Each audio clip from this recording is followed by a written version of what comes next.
Welcome back. I'm now joined by Sarah St. Martin with the Mesa County Department of Human Services. Thank you so much for joining us today. Thanks for having me. Sure. So you are the supervisor of the foster care program under the child welfare program, Yes. Is that correct? And what is the objective? I mean, obviously child welfare, but what do you guys do?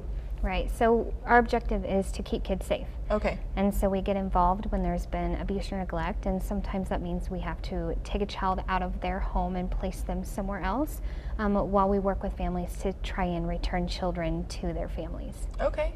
And what is the current foster care situation in Mesa County? What does that look like right now? So we have anywhere from 250 to 275 kids in foster care. Okay. That number varies from week to week, but that's about typically what it is. About 30 to 40 of those kids we end up sending outside of county because we just don't have the number of foster homes we need here in the county to keep them locally. Wow, okay.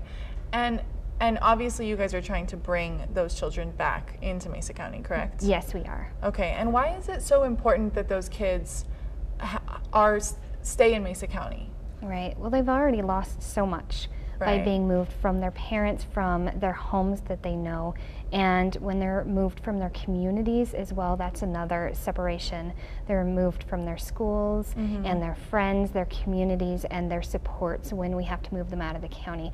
And so we know for their well-being, we need to get them back here where they feel comfortable. I can't imagine being young and moved out of my entire environment. That's horrible. So what are the age range of most of the kids that you guys have in foster care here in Mesa County? We have all ages from newborn to 18 years old. So we need homes for every age of kid. Okay. And then, so if someone wanted to become a foster family, are there's certain qualifications that they need, right? There's certain things that they need to do before they can just jump in? Yes, there is a process. Okay. We do need to vet some people out to make sure that they're safe and appropriate. Right. And so we do background checks, we do fingerprints and local background checks. We work with our local law enforcement to make sure that people are safe. We also do a home study, and that's where we go in and we do a full assessment of the family. We take people back to the time they were born and talk about their entire life story. Okay. They also have to do some training.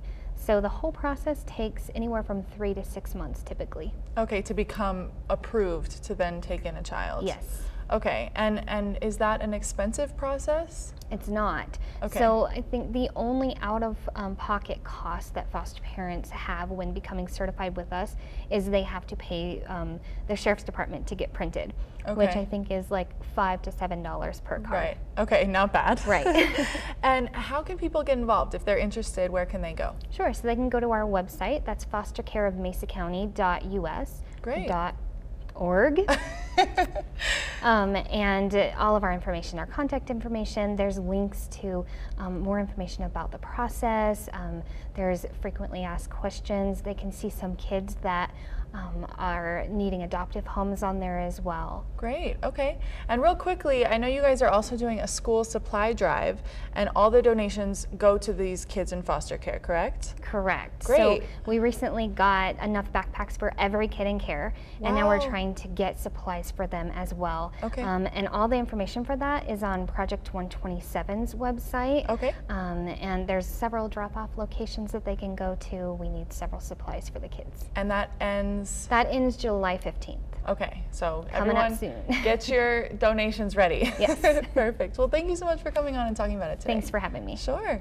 And we'll have all that information on our web channel as well, westernslopenow.com.